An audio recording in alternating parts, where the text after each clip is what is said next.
So we have completed force under kinetics. Force के बाद हम काइनेटिक्स के अंदर टॉर्क को पढ़ेंगे। तो टॉर्क स्टार्ट करने से पहले फोर्सेस को कैसे रिजॉल्व करते हैं, फोर्सेस को कैसे सॉल्व करते हैं, अगर एक से ज़्यादा फोर्सेस हैं वो एक बार ही देख लेते हैं 5 से 10 मिनट में। इसके बाद आप टॉर्क वाले लेक्चर से स्टार्ट कर सकते हैं। तो किसी भी बॉडी पे फोर्स दो तरीके से लग सकते हैं।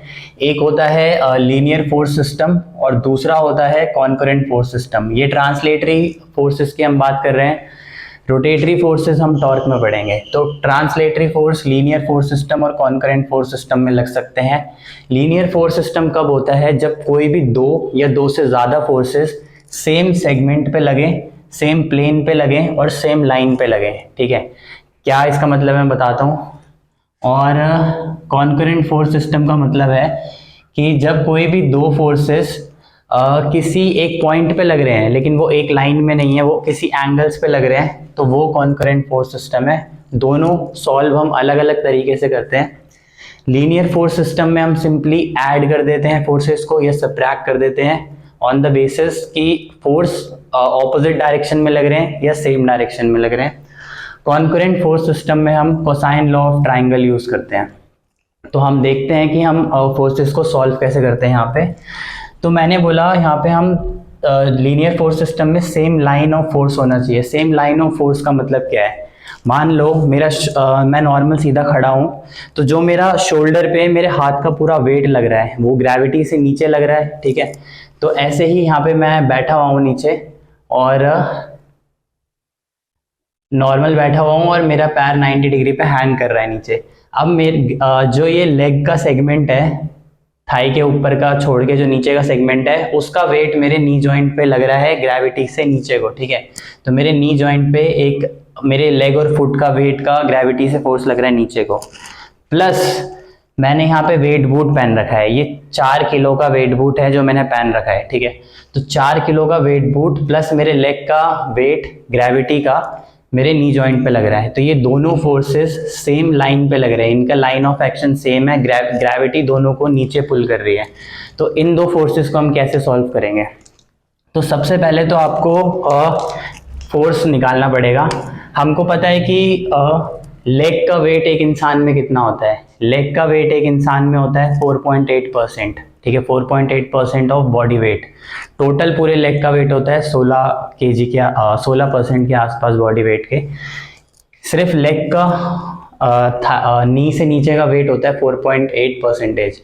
तो अगर ये 100 kg का इंसान है तो मान लेते हैं इसका वेट है 4.8। ग्रेविटी हम 10 लेते हैं तो इसका वेट हो गया, यहाँ से लेग और फुट का वेट लग रहा है, इसको मान लेते हैं force of gravity on leg foot segment.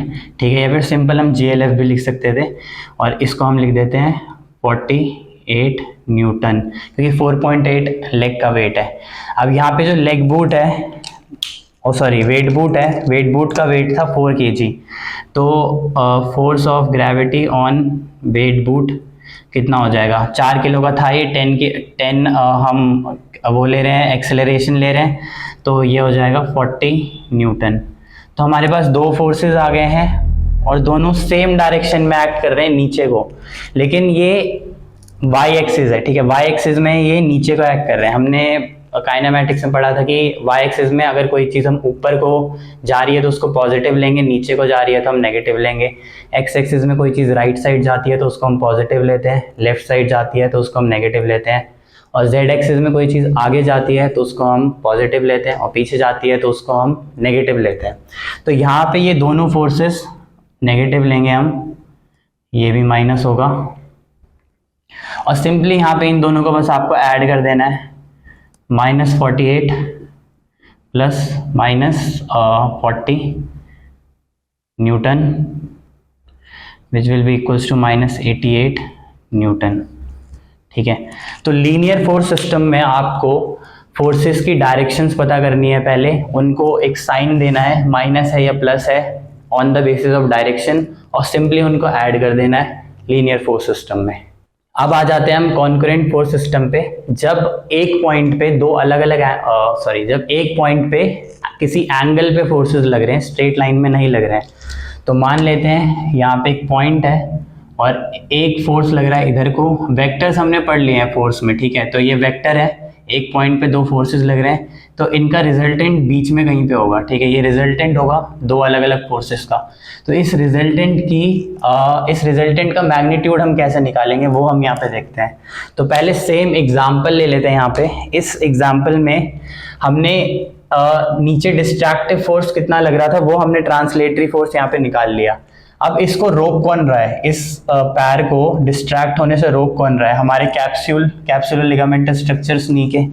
तो अब मान लेते हैं कि ये नी जॉइंट है और यहाँ पे कैप्सूल के फोर्सेस लग रहे हैं, हमारे आगे भी कैप्सूल है, पीछे मतलब लिगामेंट्स आगे पीछे दोनों साइड है। तो मान लेते हैं पीछे की साइड को एक फोर्स लग रहा है पोस्टीरियर कैप्सूल का, और आगे की साइड एक फोर्स लग रहा है एंटीरियर कैप्सूल का, और इनको हम नाम दे देते हैं फोर्स ऑफ एंटीरियर, ये पोस्टीरियर है, तो force of posterior capsule PC on leg foot segment PCLF, और इसको हम नाम दे देते हैं force of anterior capsule AC on leg foot segment, ठीक है। तो PCLF ACLF हमने नाम दे दिए हैं।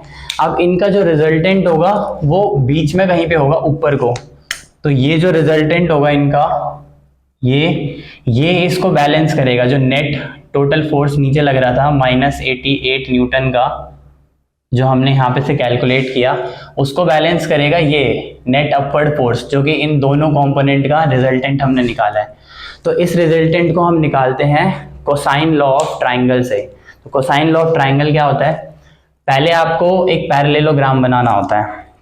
तो सबसे पहले क्या करना है, यहाँ पे एक एंगल पता होना चाहिए हमें इन दोनों के बीच का, और इनका मैग्नीट्यूड पता होना चाहिए। तो सबसे पहले आप जो दो फोर्सेस आपको गिवन है वो आप यहाँ पे बनाओगे, इनका बीच का एंगल आपको पता होना चाहिए और हम इसको बोलते हैं अल्फा, ठीक है। तो अब आपको इसके पैरेलल एक लाइन बनानी है और इसके पैरेलल एक लाइन बनानी है, तो ये एक पैरेललोग्राम बन गया, ठीक है।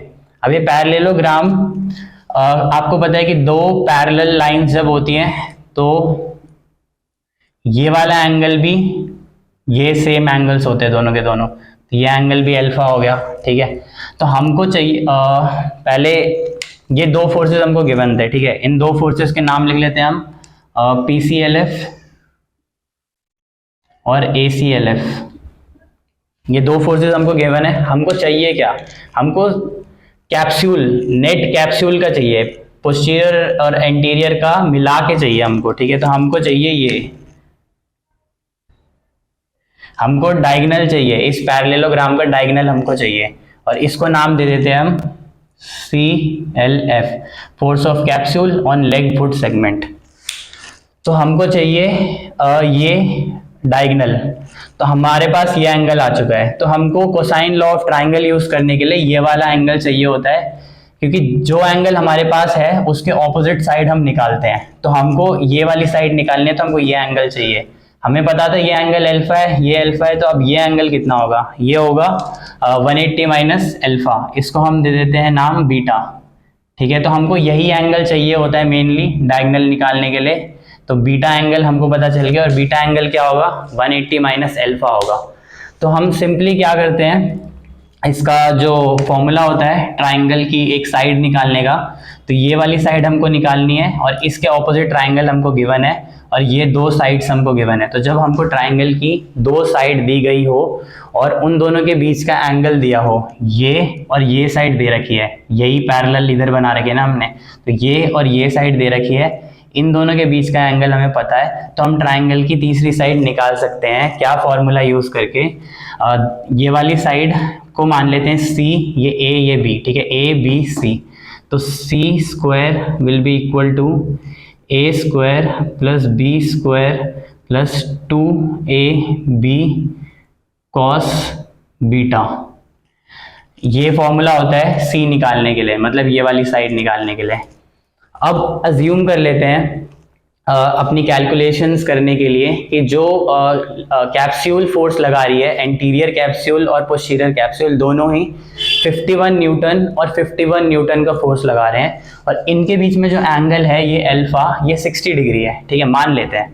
तो अगर ये 60 डिग्री है तो बीटा कितना होगा? बीटा होगा हमारे पास 180 minus 60 degree which will be equal to 120 degree. तो हम कैलकुलेशंस में डाल देते हैं। सी हमारे पास क्या है? C L F will be equal to A हमारे पास क्या है? पी सी एल एफ का स्क्वायर। अभी हम सी एल एफ निकाल रहे हैं, ठीक है, तो ये सब रूट के अंदर आ जाएगा।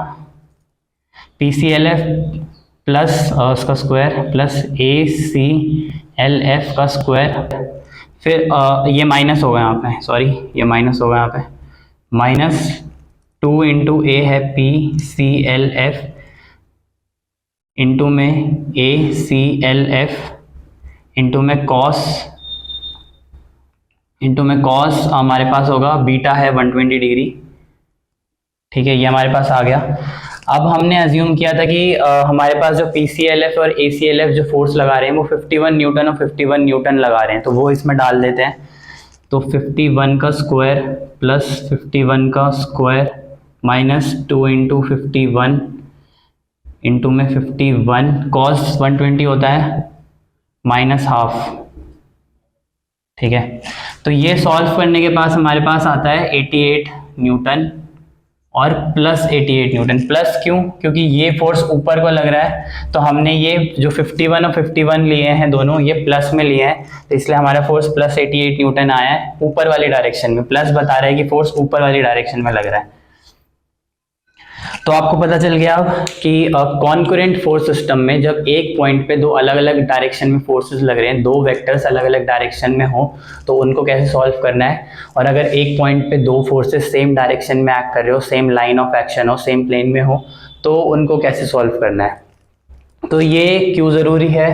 क्योंकि मान लो कि अगर यहाँ पे इसके लिगामेंट्स में इंजरी होती और इसका कैप्सूल इतना वेट नहीं सह पाता, मैंने यहाँ 51 और 51 का एग्जांपल लिया है, मान लेते हैं 51 ही होता है यहाँ पे, और अगर ये ऐसे पैर लटका के नीचे बैठता है इस टाइम पे सॉरी, पैर लटका के नीचे बैठता है इस टाइम पे, और अभी 88 न्यूटन तो बैलेंस कर दिया इसने, प्लस 88 न्यूटन ऊपर लग रहा था, माइनस 88 न्यूटन नीचे लग रहा था, बैलेंस कर दिया। अब इससे ज़्यादा फोर्स अगर नीचे लगे, या फिर थेरेपिस्ट डिस्ट्रैक्ट कर रहा है लेग को नीचे को, और इससे ज़्यादा फोर्स लगा दे, 88 न्यूटन से ज़्यादा फोर्स लगा दे, तो इंजरी हो सकती है और ज़्यादा कैप्सूल में।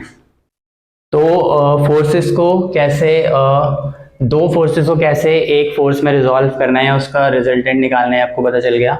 तो अब डायरेक्ट टॉर्क से स्टार्ट करेंगे। काइनेटिक्स में सिर्फ टॉर्क रह गया, और टॉर्क खत्म करके काइनेटिक्स खत्म हो जाएगा पूरा।